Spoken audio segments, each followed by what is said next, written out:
keterpilihan Khofifah Indar Parawansa masih superior. Dalam kontestasi pemilihan Gubernur Jawa Timur, Khofifah ada dukungan Presiden Prabowo Subianto. Sebagai dukungan politik balas budi, mampu merubah peta politik dan sekaligus akan menjadi saingan berat bagi Khofifah, yaitu nama Caimin dan Tri Risma hari ini. Dan berdanikah Caimin melawan Khofifah dalam kontestasi Pilgub di Jawa Timur nanti?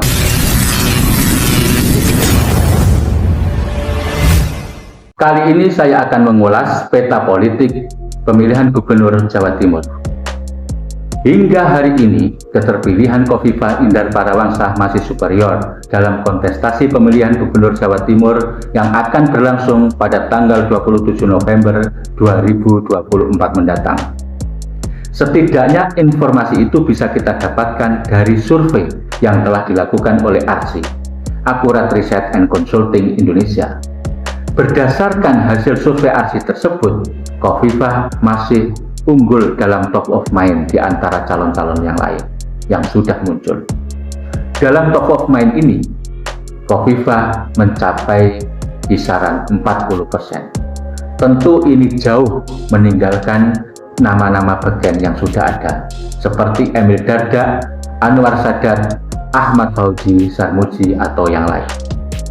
Memang ada yang menarik survei yang dilakukan ARSI kali ini, ketika mereka menampilkan tokoh-tokoh bintang dalam simulasi pemilihan Gubernur Jawa Timur tersebut.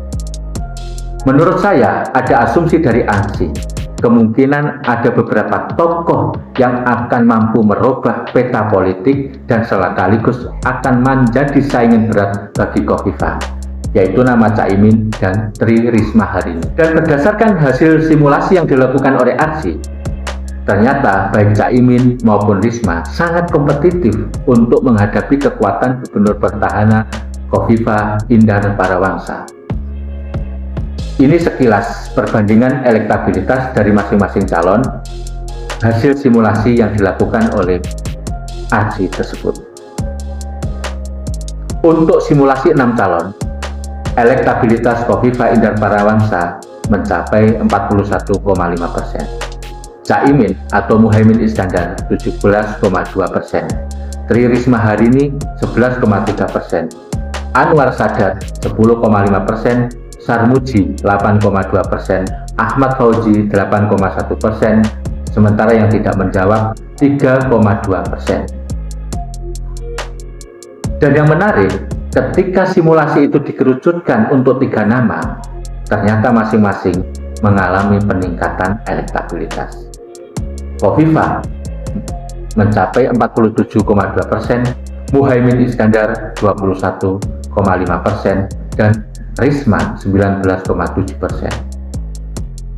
Saya sendiri sebenarnya sepakat dengan pemetaan kandidasi yang dilakukan dalam simulasi oleh ARSI tersebut, terutama dalam simulasi 3 nama calon. Karena 3 nama calon itulah sebetulnya yang memiliki peta kekuatan real untuk pemilihan gubernur mendatang, yaitu nama Khofifah, Caimin, dan Risma.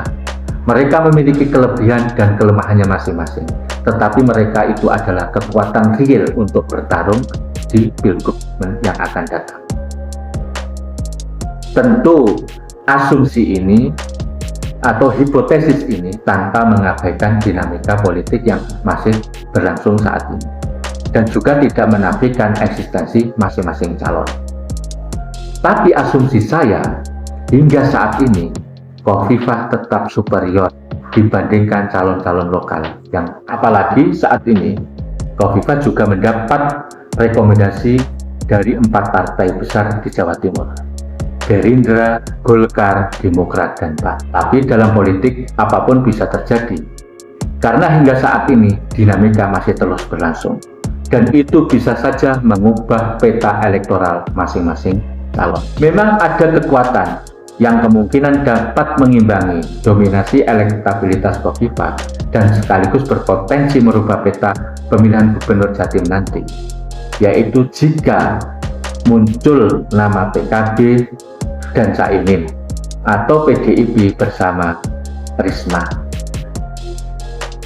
Kita sudah tahu Caimin dengan kecerdikannya bermanuver politik telah membawa PKB menjadi pemenang pertama di Jatim dengan 27 kursi legislatif.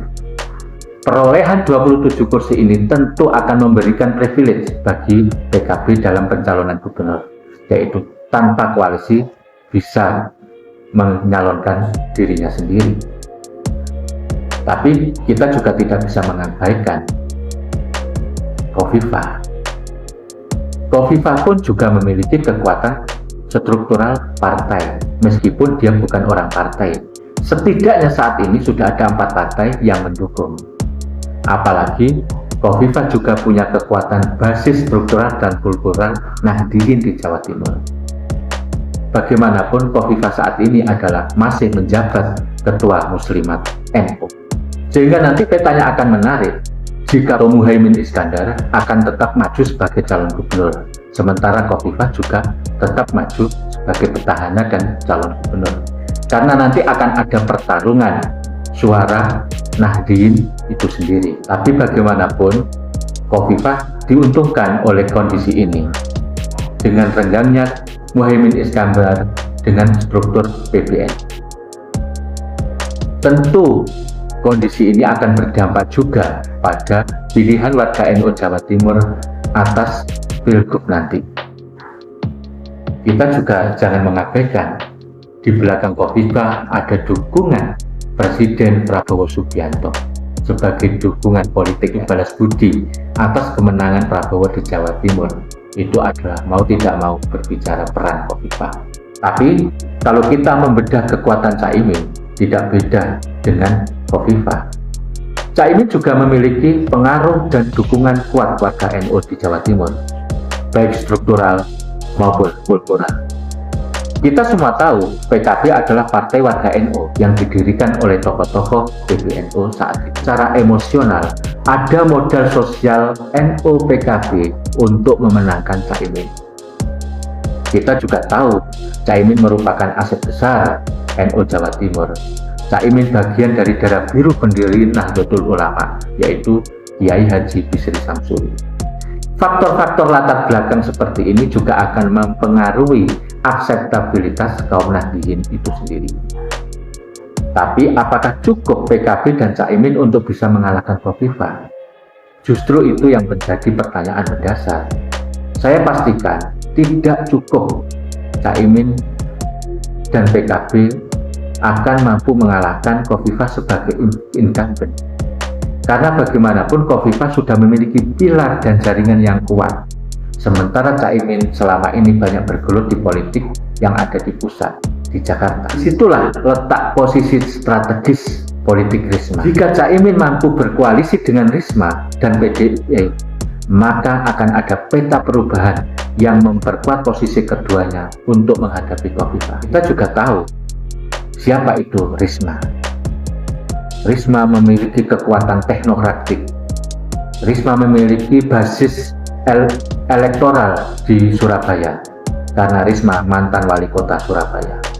Selain itu, Risma juga banyak dukungan struktural dari PDI Perjuangan yang juga kalau itu terjadi atau koalisi Caimin atau PKB dengan PDIP Risma itu terjadi, maka ada perluasan jangkauan wilayah dukungan yang akan diraih, khususnya di daerah Matraman dan kaum nasionalis. Apakah ada potensi menang koalisi PKB PDIP ketika Caimin dan Risma? Maka apapun bisa terjadi, kemenangan dan juga bisa tidak, tergantung nanti bagaimana kemudian mereka membangun sistem yang kokoh untuk meraih kemenangan itu sendiri. Karena itu butuh kerja politik yang sangat strategis, cerdas, dan komprehensif. Dengan segala persoalan yang dihadapi, dengan segala pertimbangan yang dimiliki, beranikah Caimin melawan Khofifah dalam kontestasi Pilgub di Jawa Timur nanti? Apakah mungkin terjadi koalisi PKB-PDI atau Caimin-Risma dalam pemilihan Gubernur Jawa Timur nanti? Nah, itulah pertanyaan-pertanyaan yang mendasar untuk sebuah resonansi apa yang terjadi nanti dalam pemilihan gubernur. Apakah Caimin berani dan apakah terjadi koalisi PKB-PDI? Caimin Risma itu terwujud. Kalau itu terjadi, memang akan sangat menarik.